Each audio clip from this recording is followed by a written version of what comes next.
Olá, eu sou a Lenora e você está no canal Diários Esquecidos. Hoje eu vou contar para vocês uma história de minha autoria.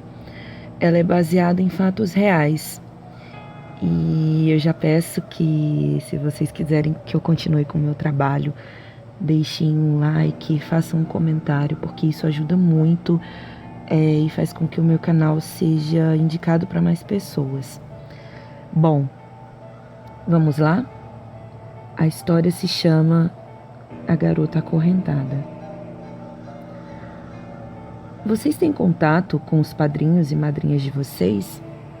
Para quem acredita, os padrinhos são simplesmente as pessoas a quem os pais confiariam os filhos em caso de falta. É curioso pensar que muitos de nós não temos mais contato com as pessoas que um dia foram tão importantes. Esse é o meu caso. Meus pais moravam distantes dos parentes maternos e paternos, o que fez com que escolhessem a sua própria família. Uma dessas escolhas foi a família de Vilma, um nome fictício. Minha madrinha, uma senhora mais velha que era adorável e se parecia com uma vovó atenciosa desses filmes clichê. Eu e minha irmã mais nova a chamávamos de tia Vilma.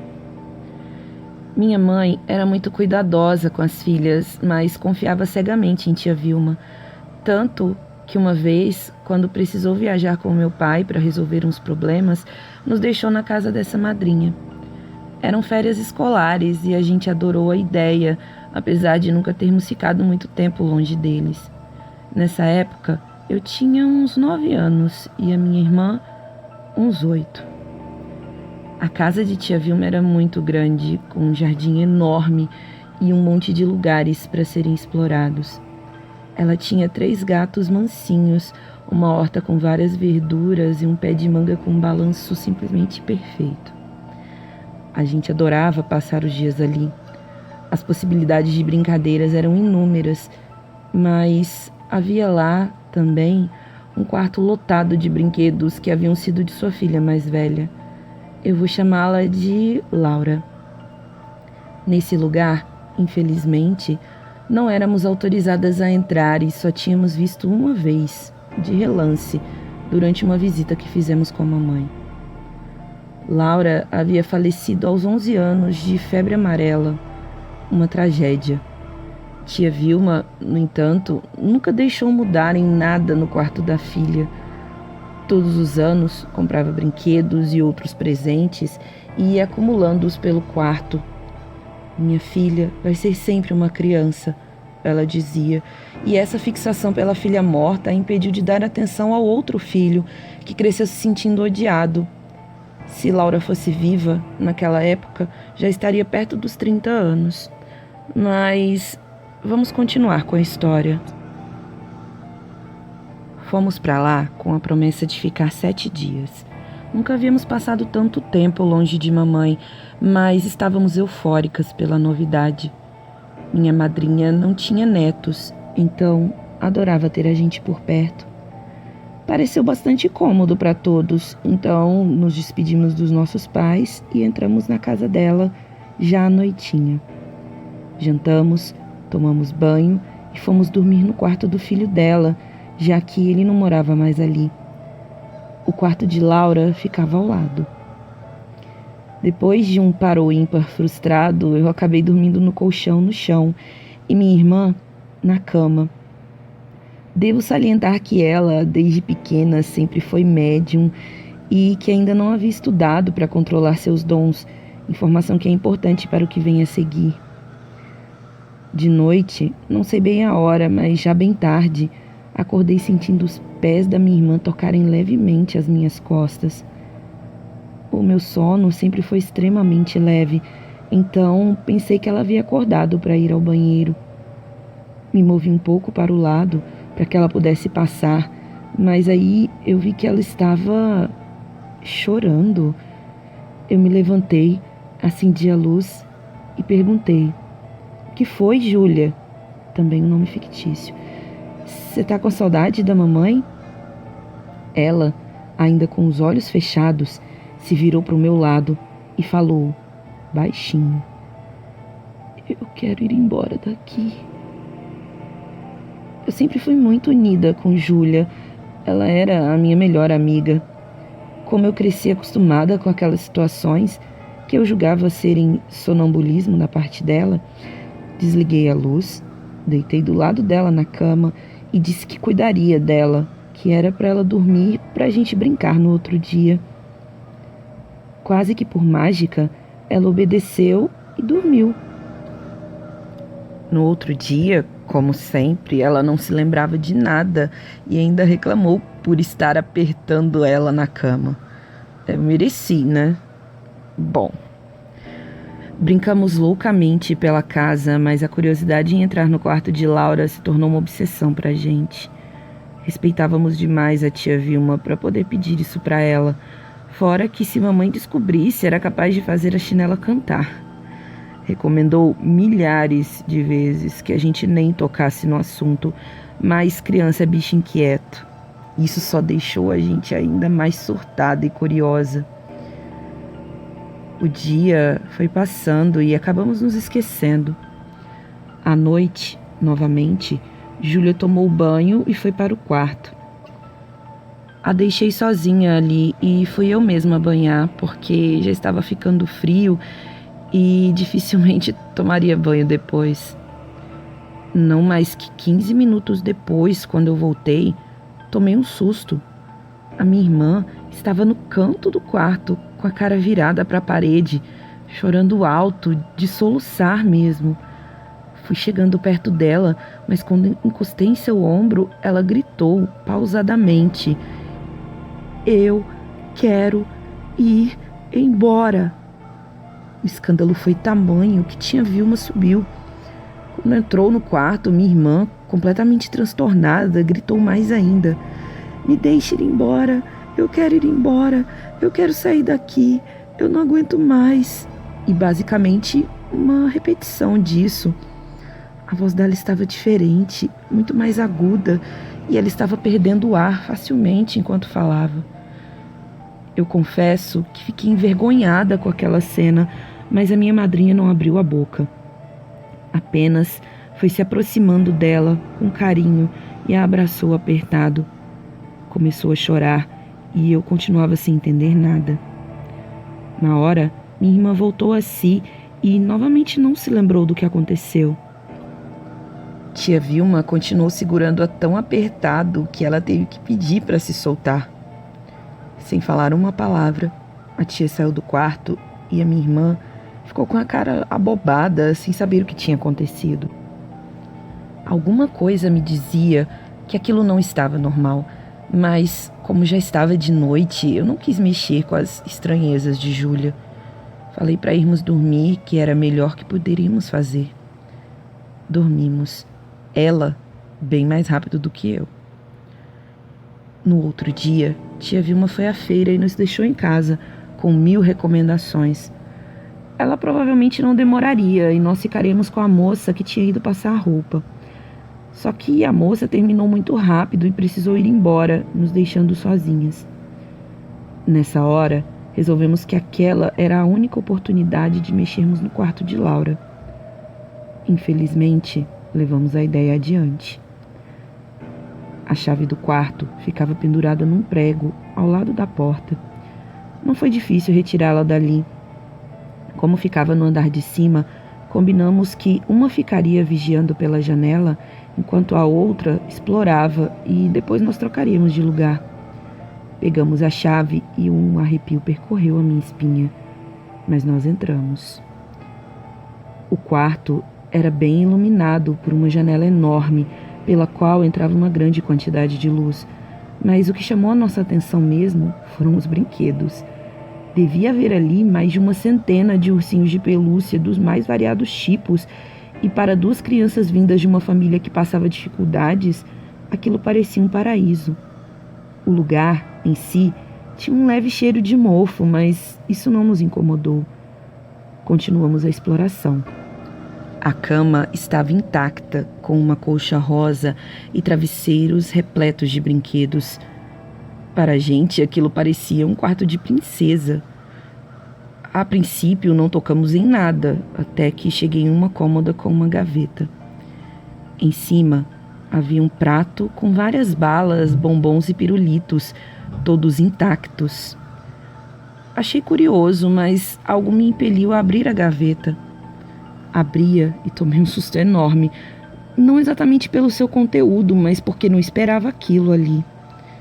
Havia uma foto enorme de Laura dentro do caixão. Mesmo sem termos convivido com ela, sabíamos bem quem era a menina devido às várias fotografias espalhadas pela casa. Ao lado dessa foto, uma mecha enorme de cabelos lisos e pretos que julguei serem da menina morta e uma rosa seca que devia ser do seu caixão. Quando me virei para chamar a minha irmã, dei de cara com ela bem atrás de mim, calada, me olhando fixamente. Quase desencarno de susto, mas ela apenas disse: "Se ela descobrir que você mexeu nisso aí, vai virar uma fera, menina." Não dava mais para negar que aquela não era minha irmã. De repente, ouvimos o portão se abrindo e eu puxei Júlia pelo braço. Ela estava catatônica. Saímos, tranquei o quarto e corri para a sala ligando a TV. Ela ainda continuou sem falar nada, isso até a madrinha entrar. Quando tia Vilma entrou, cheia de sacolas, Júlia pareceu se assustar e voltou ao normal. Tia Vilma nos deu doces e frutas, contou histórias e achou ruim a moça não ter podido esperar mais um pouquinho para que ela chegasse da feira. Júlia passou o resto do dia calada, mas depois me contou o que aconteceu quando entrou no quarto. Assim que cruzou a porta, viu uma menina encolhida no cantinho do local, de costas para a gente.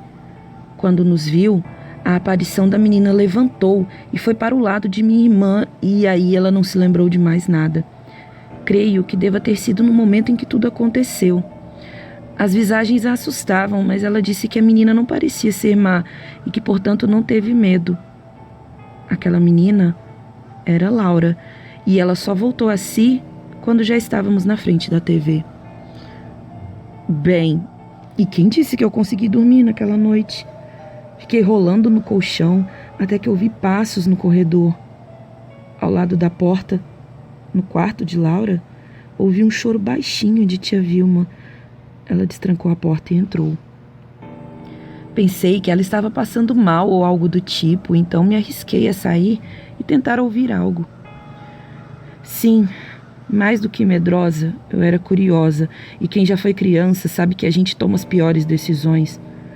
Com o ouvido colado na porta do quarto, ouvi a tia dizer: "Filha, perdoa a mamãe, mas eu não estou pronta para te deixar ir."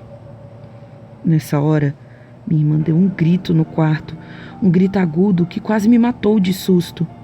Tia Vilma saiu tão apressada do quarto de Laura que nem me viu correndo para me esconder no banheiro.